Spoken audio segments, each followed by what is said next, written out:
Editing வந்து ஒரு ஒரு ஃபில்ம் டைரக்டருக்கு வந்து எடிட்டர் அண்ட் எடிட்டிங் ரூம் வந்து ஒரு ஃபில்ம் டைரக்டருக்கு, ஒரு அசிஸ்டன்ட் டைரக்டருக்கு ரொம்ப இன்டிமேட்டான ஒரு ஒரு ஸ்பேஸ். நம்ம அதிக நேரம் ஸ்பெண்ட் பண்ணுறது வந்து அங்கே தான். எடிட்டரோட ஒர்க் பண்ணுறதா இருக்கட்டும், அசிஸ்டன்ட் எடிட்டர்ஸோட இன்ட்ராக்ட் பண்ணுறதா இருக்கட்டும். அண்டு சினிமாவில் நான் பார்க்குறது எப்படின்னா, நம்ம என்ன தப்பு வேணால் ஷூட்டிங் ஸ்பாட்டில் பண்ணலாம், எடிட்டிங்கில் வந்து கரெக்ட் பண்ணிட முடியும் அப்படின்ற ஒரு ஒரு தைரியம் வந்து என்ன மாதிரி ஸ்டைலில் படம் எடுக்கிறவங்களுக்கு வந்து இந்த எடிட்டிங் ரூம் ஸ்ட்ராங்காக இல்லைன்னா நம்ம படம்லாம் வந்தே சேராது. அந்த மாதிரி ஒரு இடத்துல தான் இருக்கும். அண்ட் அதுக்கு காரணம் வந்து நான் வந்து 2 எக்ஸ்ட்ராடினரி எக்ஸப்ஷனல் எடிட்டர்ஸோடு நான் ஒர்க் பண்ணது தான். பாலு மகேந்திரா சார், அவர் எடிட்டிங் யூனியனில் மெம்பராக இருந்திருக்காரு. நான் அவரோட அசிஸ்டன்ட் டைரக்டராக ஒர்க் பண்ணும்போது அவர் நிறைய பேர் வந்து அவருடைய சினிமாட்டோகிராஃபி பற்றி பேசுவாங்க, அவருடைய ரைட்டிங் பற்றி பேசுவாங்க, அவரோட டைரக்ஷன் பற்றி பேசுவாங்க. பட் நான் அவரை பக்கத்தில் இருந்து பார்த்ததில் அவர் மாதிரி அவருடைய அத்தனை ஸ்கில் செட்ஸ்லேயும் அவருடைய எடிட்டிங் எபிலிட்டி, அவரோட அசிஸ்டன்ஸ் எல்லாருக்குமே தெரியும். அவர் ஒரு எடிட்டராக ஒரு தலைசிறந்த எடிட்டர். அவருடைய அந்த சென்ஸ், எடிட்டிங் சென்ஸ், அந்த ரிதம், அவருடைய படங்கள் எல்லாத்துலேயுமே அந்த ரிதம் இருக்கும்.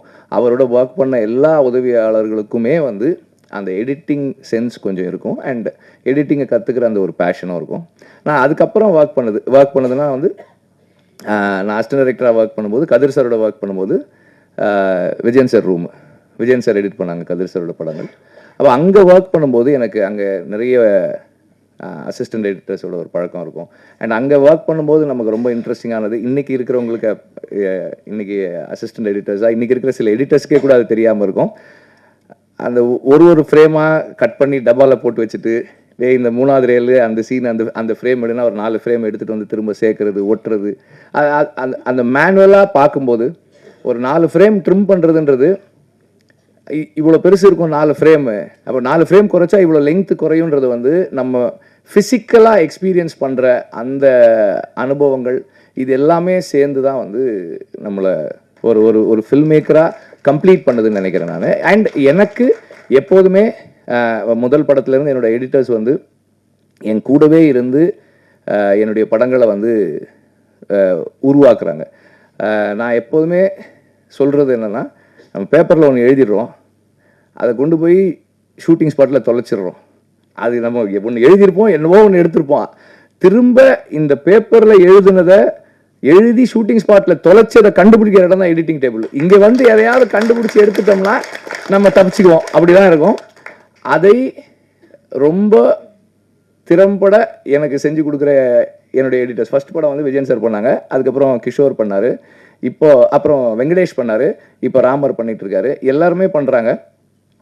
எல்லாருக்கும் ஒரு விஷயம், நான் ஒர்க் பண்ண எல்லா எடிட்டர்ஸுக்குமே ஒரு விஷயம் நான் நிறைய பார்க்குறது என்னென்னா, அந்த கமிட்மெண்ட், டெடிகேஷன். ஒரு ப்ராஜெக்ட்னா அதை வந்து கொண்டு வந்து சேர்க்கறதுக்கு கடைசி வரைக்கும் போராடுறதுக்கு இல்லையா.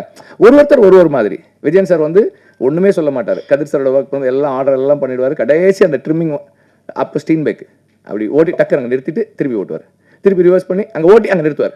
3வது தடவை கேட்பார், இதுக்கு மேலே வேணுமா அப்படின்வார். கதிர் சார் உங்களுக்கு வேணும்னா எடுத்துடலாம் சார், வேணாம் அப்படின்வார். ஸோ அது அந்த இடத்துல அந்த லாஸ்ட் மினிட் வரைக்கும் அது ஒர்க் பண்ணிகிட்டே இருக்கிறது. கிஷோர் அவரும் அந்த மாதிரியான ஒரு இதுதான் இருக்கும், அவரும் அதை சொல்லிகிட்டே இருப்பார், இது சார் இது சரியாக வரல சார், சரியாக வரல சார்.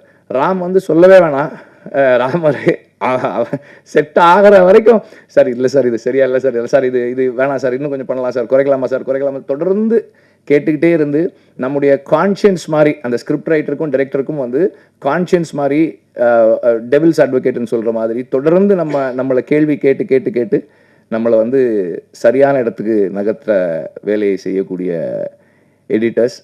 அந்த யூனியன் அதனுடைய ஒரு புது பிளட் உள்ளே வந்திருக்கு. I'm very happy. அண்ட் இதில் வந்து இந்த இடத்துல என்னுடைய ப்ரெசன்ஸ் இருக்கணும், நான் இருக்கணும்னு விருப்பப்பட்டு வந்தேன். அண்டு இதுக்கு முன்னாடி இருந்த ஒர்க் பண்ண யூனியனுடைய அந்த தலைமைக்கும் இன்றைக்கி இருக்கிற இந்த யூனியனுடைய தலைமையும் ஒன்றா சேர்ந்து அடுத்தடுத்த லெவலுக்கு இதை கொண்டு போகணும்னு நான் கேட்டுக்கிறேன். அவங்க சொன்ன சில 2-3 விஷயங்கள் நல்ல விஷயங்களாக இருந்தது.